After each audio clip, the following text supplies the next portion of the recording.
Technology during the latter half of the 20th century. Fertilizer and selective breeding. Blake Styler.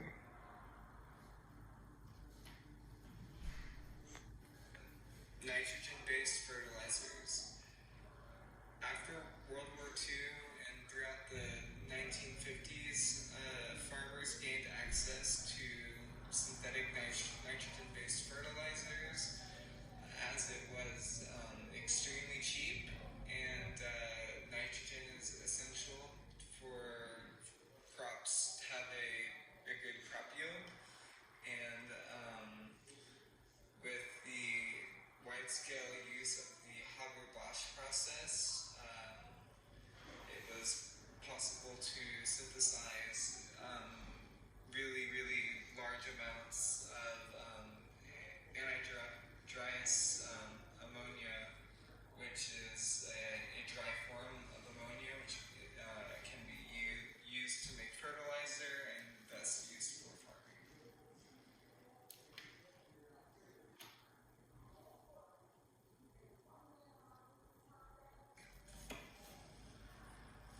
Breeding high yielding variants.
you say is the most important discovery made in the past few centuries? Is it the computer, the car, electricity, or maybe the discovery of the atom?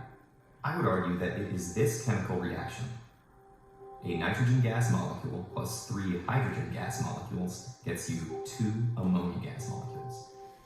This is the Haber process of binding nitrogen molecules in the air to hydrogen molecules, or turning air into fertilizer. Without this reaction, farmers would be capable of producing enough food for only 4 billion people. Our current population is just over 7 billion people. So without the Haber process, over 3 billion people would be without food. You see, nitrogen, in the form of nitrate, NO3, is an essential nutrient for plants to survive. As crops grow, they consume the nitrogen, removing it from the soil. The nitrogen can be replenished through long natural fertilization processes like decaying animals, but humans want to grow food much faster than that. Now, here's the frustrating part. 78% of the air is composed of nitrogen, but crops can't just take nitrogen from the air because it contains very strong triple bonds, which crops cannot break. What Haber did, basically, was figure out a way to take this nitrogen in the air and put it into the ground. In 1908, the German chemist Fritz Haber developed a chemical method for utilizing the vast supply of nitrogen in the air. Haber found a method which took the nitrogen in the air and bonded it to hydrogen to form ammonia. Ammonia can then be injected into the soil, where it is quickly converted into nitrate.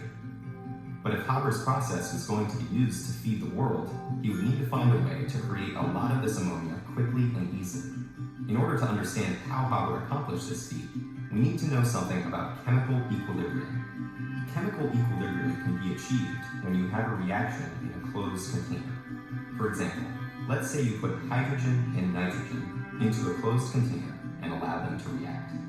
In the beginning of the experiment, we have a lot of nitrogen and hydrogen, so the formation of ammonia proceeds at a high speed. But as the hydrogen and nitrogen react and get used up, the reaction slows down because there is less nitrogen and hydrogen in the container. Eventually, the ammonia molecules reach a point where they start to decompose back into the nitrogen and hydrogen. After a while, the two reactions, creating and breaking down ammonia, will reach the same speed. When these speeds are equal, we say the reaction has reached equilibrium. This might sound good, but it's not when what we want is to just create a ton of ammonia. Haber doesn't want the ammonia to break down at all, but if you simply leave the reaction in a closed container, that's what will happen. Here's where Henri Le Chatelier, a French chemist, can help. What he found was that if you take a system in equilibrium and you add something to it, like say nitrogen, the system will work to get back to equilibrium again. Le Chatelier also found that if you increase the amount of pressure on a system, the system tries to work to return to the pressure it had. It's like being in a crowded room. The more molecules there are, the more pressure there is. If we look back at our equation, we see that on the left-hand side, there are 4 molecules on the left and just 2 on the right. So if we want the room to be less crowded and therefore have less pressure, the system will start combining nitrogen and hydrogen to make the more compact ammonia molecules. Haber realized that in order to make large amounts of ammonia, he would have to create a machine that would continually add nitrogen and hydrogen, while also increasing the pressure on the equilibrium system, which is exactly what he did. Today, ammonia is one of the most produced chemical compounds in the world. Roughly 131 million metric tons are produced a year, which is about 290 billion pounds of ammonia. That's about the mass of 30 million African elephants, weighing roughly 10,000 pounds each. 80% of this ammonia is used in fertilizer production, while the rest is used in industrial and household cleaners, and to produce other nitrogen compounds, such as nitric acid. Recent studies have found that half of the nitrogen from these fertilizers is not assimilated by plants. Consequently, the nitrogen is found as a volatile chemical compound in the Earth's water supplies and atmosphere, severely damaging our environment. Of course, Haber did not foresee this problem when he introduced his invention. Following his pioneering vision, scientists today are looking for a new Haber process of the 21st century, which will reach the same level of aid without the dangerous consequences.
nitrogen fixation.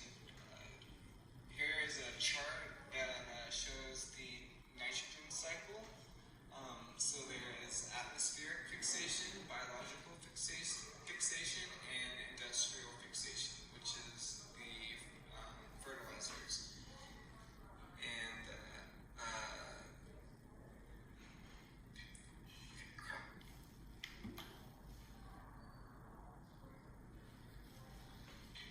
with this chart, one can see that the effects of synthetic nitrogen fertilizers and the selective high-yielding variants led to exponential growth in the food supply. You don't see much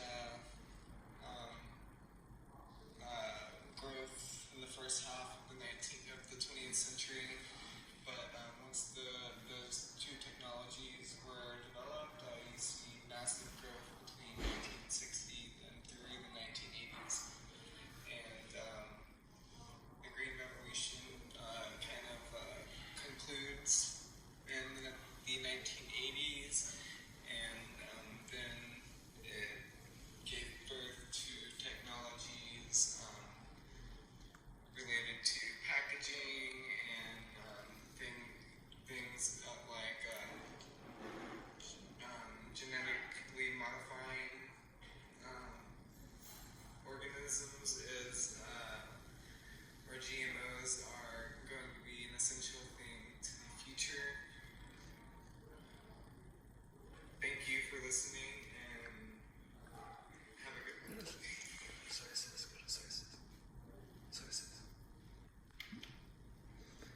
And here are my works cited. Thank you.